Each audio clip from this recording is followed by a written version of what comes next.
Good morning, students. As a series of the video lessons arranged for the BCom 5th semester students in the subject of management process, you are well remember that up to now we are completed the first 3 units as well as most portion of the 4th unit, that is the motivation topic. Now we will go for some way of comparison between the Abraham Maslow's need hierarchy theory as well as the Hertzberg's two-factor theories of motivation.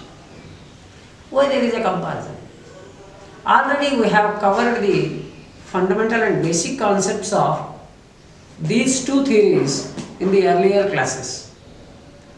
As we all know that motivation is a key factor as far as the employee performance is concerned.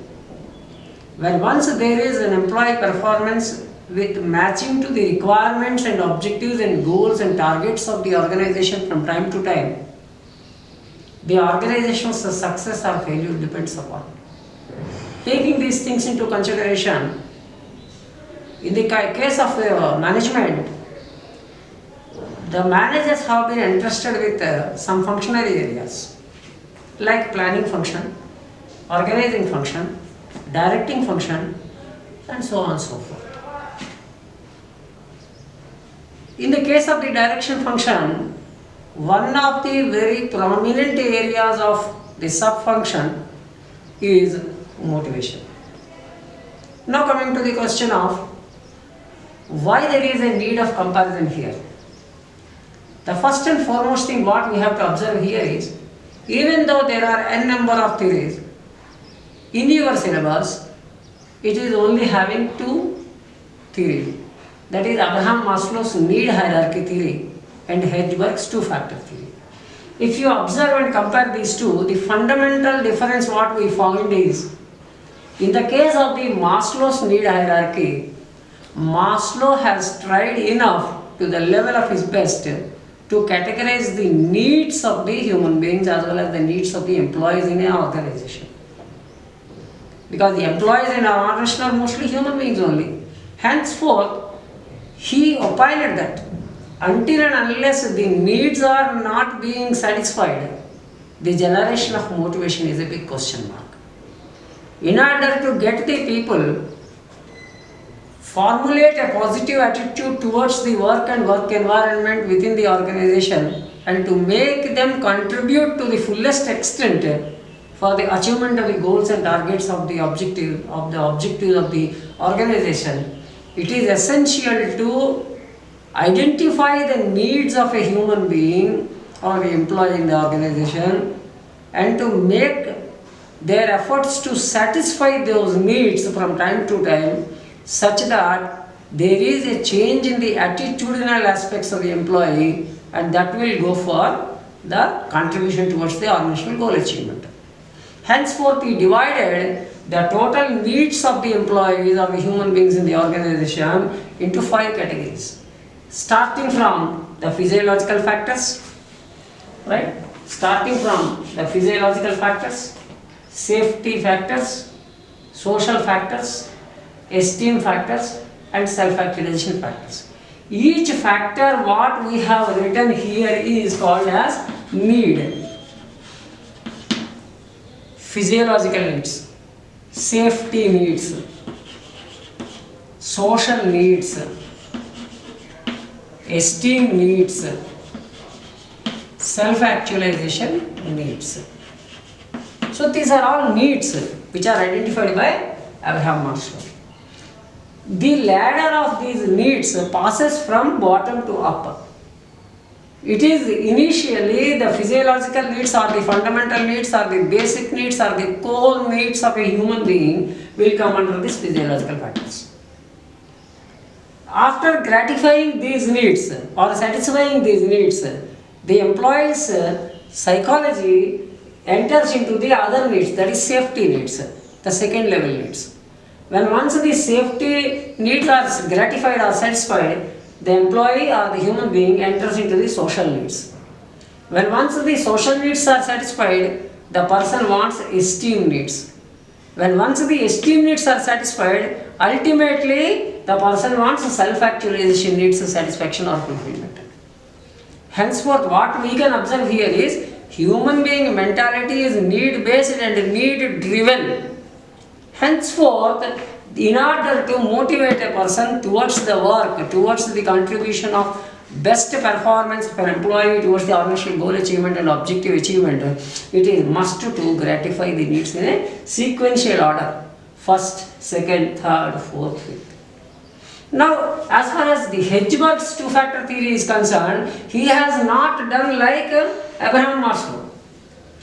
Even though the core ideology behind the Hedgeberg two-factor theory is also of Abraham Maslow, but what he has opined that needs may be somewhat trigger the things. But apart from that, there is a need of creating the environmental factors with the help of the factors available within the four walls of the organization, within the organization. He opined that these needs will only be satisfied if there is a satisfaction of these two things with the help of the needs integrated under each and every facet of these things. That is hygiene factors and motivational factors. He opined that the basic three level, these two level, physiological needs and the safety needs, they are associated with the hygiene factors. He also opined that the social factors, the esteem needs and the self-actualization needs related to motivational factors. So what he has done? He has done in a much broader sense, because the employee as a human being is working within the organization.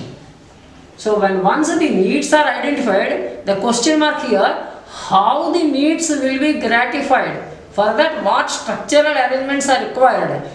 In such a case, only the need satisfaction is possible. Henceforth, what he has done is, he has categorized these 5 needs into 2 categories of factors, like hygiene factors and the motivational factors. Means if you observe, there is a comparison here. For example, if the hygiene factors are supportive, excellent, which can gratify the needs of these two, physiological needs and safety needs, automatically the person is get satisfied. If these hygiene factors are low, whatever motivation you want to generate among the people with reference to the gratification of these basic 2 needs, physiological needs and safety needs, they may not be successful. Henceforth, he has opined what to do rather than instead of what to do, how to do. When once how to do is a question mark, automatically the management is having an exposure in order to deal the gratification process of the human wants, needs and desires as far as the motivation is required. Henceforth, if the organization backs up by the supporting of the availability of or the arrangement of the situation for gratification these 2 basic needs, physiological needs and safety needs, there is a need of hygiene factors. Apart from that, after these 2 hygiene factors, hygiene environment has created, good work environment is created, then what else required? The people will get for the other need gratification. Means here also it is a bottom to top approach. Here the hygiene factors are the first and foremost requirement. When once a good environment is created with all infrastructural need supporting aspects, automatically the person is getting motivated, and when once the person enters into the motivational arena, the other needs like social needs, esteem needs and self-actualization needs, and there is a possibility of gratification these 3 needs by way of developing and managing the motivational factors. So I have already given you what are the motivational factors and what are the hygiene factors. The hygiene factors are related to the hygiene factors are related to what? The salaries and wages and other benefits company policy and administration, good interpersonal relationships, quality supervision, job security, working conditions, and work-life balance. If there is a concentration of the organizational management on these fundamental requirements on the part of every employee is being gratified, indirectly it will support for the gratification of the physiological needs and the safety needs. When once the motivational factors, as I told you, the motivational factors are concerned, series of sense of personal achievement, status, recognition, challenging, stimulating work, responsibility, opportunity for advancement, promotion and growth of an employee, these are all concerned under the motivational factors. When once these things are being provided here under the motivational factors, automatically whatever the expectation as a need, as a drive, innately working in the human being psychology will be gratified here. When once these two factors, hygiene factors and motivational factors are being applied, automatically or indirectly or directly, all these five needs gratification is possible. So, with this basic comparison, what we can observe here is the question of what is being delivered with the help of how they can be provided.